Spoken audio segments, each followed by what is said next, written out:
Malam itu, aku benar-benar tidak menyangka. Di kamar mewah berlampu temaram, majikanku, seorang janda Arab berusia 58 tahun, berdiri di depanku sambil memegang secari kertas. "Aku ingin menikahimu, malam ini juga," ucapnya. Tanganku bergetar. Suaraku tercekat. Dan yang paling mengejutkan bukanlah lamarannya, melainkan syarat yang ia sebutkan berikutnya. "Aku akan membayarmu 20.000 rial setiap bulan. Kalau dihitung uang Indonesia, sekitar 80 juta. Dunia seolah berhenti berputar. Aku hanya seorang pemuda Indonesia biasa, pekerja di rumahnya. Tidak pernah terbayang berada dalam situasi seperti itu. Namun hal yang membuatku benar-benar syok. Bukan soal uang. Bukan soal pernikahan siri. Melainkan apa yang terjadi ketika malam pertama itu akhirnya tiba. Namaku Arman, 27 tahun, berasal dari Tuban. Sudah 1 tahun aku bekerja di rumah seorang janda Arab kaya bernama Saidah Maryam Al-Hamadi, wanita terpandang di kotanya. Rumahnya sangat mewah. Halaman luas, lantai marmer, lampu kristal besar yang menggantung di ruang tamu. Namun sebesar apapun rumah itu, hanya ada 2 orang yang tinggal di dalamnya. Aku dan dia. Sejak suaminya meninggal 4 tahun lalu, ia hidup sendirian. Anak-anak tirinya tinggal di kota lain dan jarang mengunjunginya. Di rumah itu, pekerjaannya tidak banyak. Aku hanya menjaga kebersihan, mengurus taman, dan sesekali membantunya mengangkat barang. Yang membuatku sering bingung adalah satu hal. Maryam selalu memperhatikanku. Bukan tatapan sinis, melainkan tatapan yang membuatku tidak tahu harus berbuat apa. Ada kalanya ia mengajak bicara terlalu lama. Ada kalanya ia menyuguhkan teh sambil duduk dekat sekali denganku. Tentu aku tidak bisa menolak. Aku hanyalah pekerja. Namun semuanya masih terasa wajar. Sampai suatu malam. Hari itu aku baru selesai membersihkan ruang belakang ketika Maryam memanggilku. Suaranya terdengar lebih lembut dari biasanya. "Arman, ada yang ingin kubicarakan." Aku mengikutinya ke ruang tamu. Ia duduk, lalu menatapku dengan penuh pertimbangan. "Aku sudah memikirkannya lama," katanya pelan. "Kau anak baik, sopan, dan aku merasa nyaman denganmu." Aku mencoba tersenyum, walau bingung dengan arah pembicaraannya. Ia melanjutkan, "Aku butuh seseorang untuk menjaga rumah ini, dan menjaga diriku. Bukan sebagai pekerja, tapi sebagai suami." Rasanya seperti petir menyambar di dada. Aku sampai menatapnya lama, memastikan aku tidak salah dengar. "Ah, apa maksudnya, Madam?" tanyaku terbata. Ia menghela napas, lalu menyodorkan sebuah amplop kecil di atas meja. "Ini kontrak. Jika kau setuju dinikah siri denganku, aku akan memberikan 20.000 rial per bulan. Kau boleh kirim ke keluargamu sebanyak yang kau mau, dan kau akan tinggal di sini bersamaku." Aku menatap amplop itu lama. Tangan terasa dingin. 80 juta per bulan. Banyak orang bekerja bertahun-tahun pun tidak mendapatkannya. Tapi menikahi majikan? Janda berusia 58 tahun? Pernikahan siri? Aku benar-benar bimbang. Melihatku terdiam, Maria mendekat perlahan. "Arman, aku tidak memaksamu. Tapi jika kau menerima, aku berjanji tidak akan mempermalukanmu. Aku hanya butuh seseorang yang benar-benar ada untukku." Untuk pertama kalinya, matanya terlihat sendu. Ada kesepian yang tidak bisa ia tutupi. Aku menunduk, memikirkan keluargaku di kampung. Ibu yang semakin tua, adik-adik yang belum selesai sekolah, dan hutang keluarga yang tak kunjung lunas. 4 kata akhirnya keluar dari mulutku. "Baik, saya bersedia." Maria menutup mulutnya dengan tangan, menahan haru. "Makasih, Arman." Malam itu juga, seorang imam setempat datang. Prosesnya sederhana, cepat, dan hanya disaksikan 3 orang. Aku, Maryam, dan imam tersebut. Tanpa pesta, tanpa keluarga, tanpa keramaian. Hanya suara angin malam yang masuk lewat jendela ruang tamu. Saat akad selesai, Maryam memandangku lama, lebih lama dari sebelumnya. Kau sekarang, suamiku. Aku tidak tahu harus menjawab apa. Yang kupahami hanyalah satu. Hidupku tidak akan sama lagi. Namun aku belum tahu bahwa kejutan terbesarku baru akan terjadi beberapa jam kemudian. Ketika masuk ke kamar besar itu, aku benar-benar gugup. Lututku terasa bergetar. Maryam berdiri di dekat jendela. Lampu kamar remang-remang. Kau duduk saja dulu, katanya lirih. Aku menelan ludah, lalu duduk di kursi dekat meja kecil. Jantung berdegup kencang. Aku tidak tahu apa yang harus kulakukan sebagai seorang suami. Namun tiba-tiba, Maryam melakukan sesuatu yang membuatku syok seketika. Bukan karena ia mendekat, bukan karena ia menyentuhku, melainkan karena apa yang ia katakan tepat sebelum itu. Arman, malam ini kita tidak akan melakukan apapun. Aku mendongak cepat. Kenapa, Madam? Ia menatapku penuh ketulusan. Aku tidak ingin kau merasa terpaksa. Aku ingin kau terbiasa dulu, merasa tenang dulu. Aku ingin kau jadi suamiku, bukan hanya pekerja yang menerima kontrak. Aku terdiam, benar-benar terdiam. Aku mengira malam itu akan menjadi malam yang penuh tuntutan. Tapi ternyata, ia memilih untuk memelukku pelan, lalu berkata, "Cukup temani aku tidur. Itu saja." Dan untuk pertama kalinya, aku melihat sisi Maryam yang tidak pernah kutahu sebelumnya. Sisi seorang wanita yang kesepian, yang hanya ingin ditemani, bukan dimiliki. Disitulah aku sadar, uang bukan alasan utama ia menikahiku. Ia hanya ingin seseorang yang benar-benar ada di sisinya. Dan sejak malam itu, hubungan kami mulai berubah. Aku terbangun dengan posisi yang tidak pernah kubayangkan sebelumnya. Maryam tertidur di sampingku, wajahnya tenang, dan kedua tangannya masih menggenggam tanganku dari semalam. Aku menarik napas panjang. Aku benar-benar sudah menikah, gumamku pelan. Ketika ia membuka mata, senyumnya lembut sekali. "Selamat pagi, suamiku." Aku sempat kikuk. Tidak pernah ada yang memanggilku begitu. Kami duduk berhadapan di meja makan. Sarapan pagi itu diantar oleh pekerja yang datang hanya beberapa kali seminggu. Maryam memecah keheningan. "Arman, malam tadi aku senang kau mau menemaniku. Aku tahu situasi ini tidak mudah bagimu." Aku menunduk. "Saya akan berusaha menjadi suami yang baik, Madam." Ia tersenyum kecil. "Jangan panggil aku Madam lagi. Panggil saja Maryam." Aku mengangguk pelan. Hari itu aku merasakan hal aneh. Bukan romantis, bukan juga canggung. Lebih seperti dua orang asing yang mencoba saling memahami.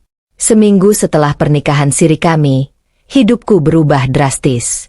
Aku tidak lagi tidur di kamar kecil dekat dapur. Aku pindah ke kamar utama. Aku juga tidak lagi diperbolehkan melakukan pekerjaan kasar. "Sekarang kau bukan pekerja," kata Maryam. "Kau pemilik rumah ini juga." Awalnya aku bingung harus bagaimana. Tetap saja, kebiasaan bekerja bertahun-tahun sulit hilang. Kadang aku masih mengambil sapu dan bersih-bersih taman. Maryam tertawa tiap melihat itu. Suamiku terlalu rajin. Ia mulai mengajakku jalan-jalan sore ke halaman belakang, ke kebun bunga, atau sekadar duduk di gazebo sambil minum teh. Tak kusangka, ia sangat pandai bercerita tentang masa lalunya, tentang suaminya dulu, tentang kesepiannya setelah ditinggal sendirian di rumah sebesar itu. "Orang-orang hanya melihat aku kaya," katanya pelan. "Tapi mereka tidak tahu rasanya hidup tanpa siapapun." Aku hanya mendengarkan.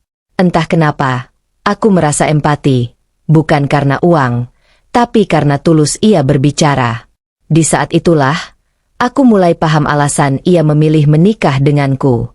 Ia bukan mencari muda, bukan mencari gairah, bukan mencari tubuh. Ia mencari rasa aman. Seseorang yang tidak meninggalkannya. Hari itu benar-benar mencekam. Pintu rumah diketuk keras. Seorang pria berusia sekitar 40 tahun masuk begitu saja, tanpa salam. Raut wajahnya penuh kemarahan. "Umi, aku dengar kau melakukan hal memalukan," teriaknya. Aku berdiri di belakang Mariam, menunggu ia menjelaskan. Pria itu menatapku tajam. "Jadi ini orangnya? Pekerja yang kau nikahi? Bagaimana bisa kau merendahkan keluarga kita seperti ini?" Ia mendekat dan mendorong bahuku. Orang asing ini tidak pantas ada di rumah keluarga Hamadi. Aku hampir saja terpancing emosi. Namun sebelum aku membalas, Mariam berdiri di hadapan kami dengan tegas. "Hamzah, cukup. Ini rumahku. Aku berhak menentukan hidupku sendiri." "Apa Umi sudah gila?" "Tidak. Dia hanya mengincar hartamu. Dia tidak meminta apapun dariku." Pertengkaran itu semakin memanas. Sampai akhirnya Mariam mengangkat suaranya. "Kau tidak punya hak mengatur hidupku. Jika kau merendahkan suamiku lagi, aku akan putus hubungan keluarga denganmu." Nada suaranya keras. Hamzah terdiam beberapa detik. Ia memandangku tajam seperti ingin meninju, tapi Mariam berdiri menghalanginya. Akhirnya ia pergi sambil menggeram dan menutup pintu dengan sangat keras. Ketika pintu menutup, Mariam langsung duduk lemas. Aku mendekat. "Mariam, kau tidak apa-apa?" Ia menghela napas panjang. "Tidak mudah bagiku, Arman. Tapi aku sudah memilihmu. Aku tidak ingin mundur." Aku tak percaya perempuan setua dan setegas itu membelaku seperti itu. Malam itu aku sadar. Pernikahan kami memang dimulai dengan uang. Tapi perlahan berubah menjadi hubungan yang saling menjaga. 3 minggu setelah kami menikah siri, sesuatu terjadi yang benar-benar membuatku tidak siap. Malam itu kami duduk di balkon. Angin malam sejuk. Langit bersih tanpa awan. Mariam memandangku lama. "Arman, apakah kau bahagia di sini?" Pertanyaan itu membuatku terdiam. "Aku sedang belajar bahagia," jawabku jujur. Ia tersenyum kecil. "Terima kasih, karena kau jujur." Lalu ia memegang tanganku. Pertama kalinya ia memegangku tanpa ragu. "Aku ingin sesuatu darimu," katanya pelan. "Apa itu?" Ia menatapku dengan mata yang lebih lembut dari biasanya. "Aku ingin kita benar-benar menjadi suami istri." Aku hampir kehilangan napas. Bukan karena takut, tapi karena cara ia mengatakannya sangat tulus. Tidak memaksa, tidak agresif. Ia berdiri, lalu mendekat. Tangannya menyentuh wajahku perlahan.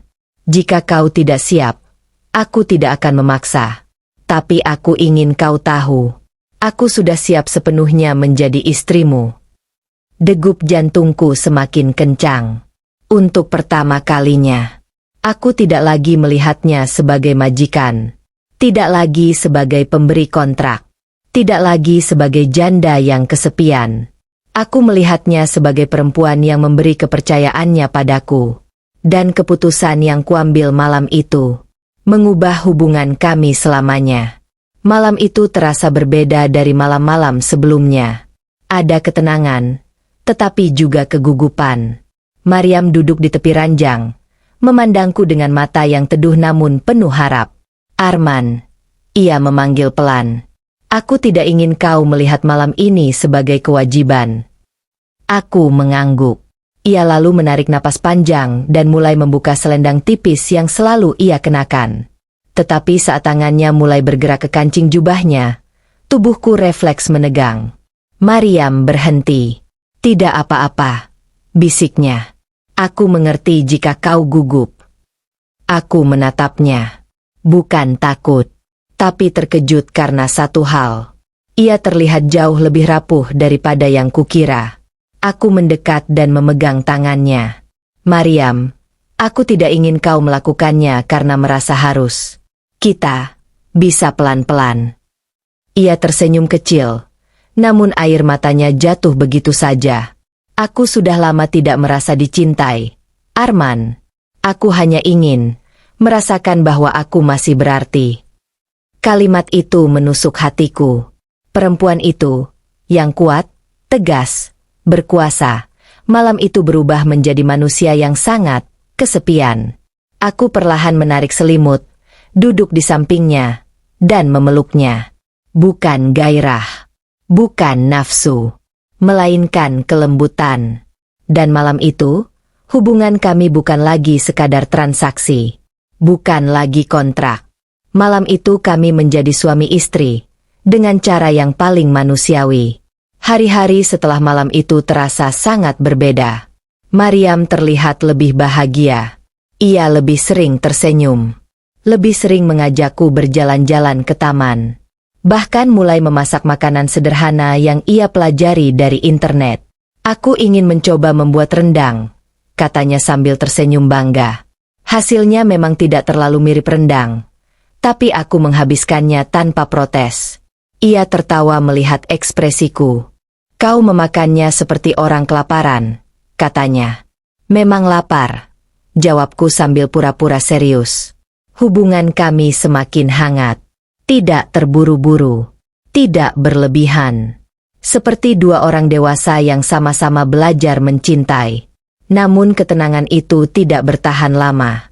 Sore itu, pintu depan rumah dibanting keras sekali. Hamza kembali datang. Kali ini dengan membawa dua pria lain berbadan besar. Tante, ini sudah keterlaluan, teriaknya dari ruang tamu. Aku segera turun dari lantai atas. Mariam menyusul di belakangku. Hamza menunjuk aku dengan kasar. Dia ini tidak pantas tinggal di sini. Apa kau tahu apa kata keluarga besar? Mereka bilang rumah warisan ini tercemar. Aku menelan ludah. Namun Mariam berdiri di depanku. Hamza, rumah ini milikku, bukan milik keluarga besarmu. Dan Arman suamiku. Kau tidak boleh mengusirnya. Hamza melangkah lebih dekat. Aku tidak peduli pernikahan siri kalian. Secara hukum dia bukan siapa-siapa. Dan aku bisa memanggil polisi kapan saja. Nada bicaranya mengancam. Pria-pria yang ia bawa mulai mendekat seolah ingin menarikku keluar. Tapi Mariam menahan mereka.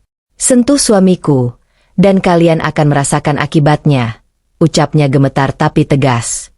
Hamza mengepalkan tangan dan mendesis. Kau akan menyesal memilih orang ini ketimbang keluargamu sendiri. Ia pergi sambil menendang meja kecil di dekat pintu. Setelah mereka pergi, Mariam langsung duduk lemas. Aku memegang bahunya. Mariam, aku tidak ingin menjadi sumber masalah untukmu. Ia memegang tanganku erat. Tidak, Arman. Kau sumber kekuatan bagiku. Aku sudah bertahun-tahun sendirian menghadapi keluargaku. Kali ini aku tidak ingin melakukannya tanpa seseorang di sisiku. Kata-katanya membuat dadaku terasa hangat. Untuk pertama kalinya, aku merasa dibutuhkan. Malam itu, setelah semua tenang, Maria mengajakku ke ruang kerja suaminya yang sudah meninggal. Ia membuka laci besar. Di dalamnya ada sebuah map dokumen, sebuah kotak kayu, dan sebuah kunci emas kecil. Maria memberikannya padaku. Aku ingin kau memegang ini. Apa ini? Tanyaku. Ia menatapku serius. Kunci masa depanmu. Aku membuka kotak itu perlahan. Di dalamnya ada surat pengalihan kepemilikan salah satu rumah sewaan yang berada di kota, atas namaku. Aku tercengang. Mariam, ini terlalu besar. Aku. Ia memegang pipiku. Arman, malam itu kau membuatku merasa hidup kembali. Ini bukan imbalan. Ini ungkapan terima kasih. Aku tidak bisa berkata apa-apa. Air mataku menetes tanpa bisa kutahan. Ia tersenyum sambil mengusap air mataku. Aku ingin kau tahu bahwa pilihanku menikahimu bukan karena uang, bukan karena kesepian, bukan karena paksaan. Ia mendekat dan membisik. Aku memilihmu karena kau membuatku merasa dicintai untuk pertama kalinya. Dan malam itu, untuk pertama kalinya sejak aku bekerja sebagai pekerja migran, aku merasa memiliki keluarga.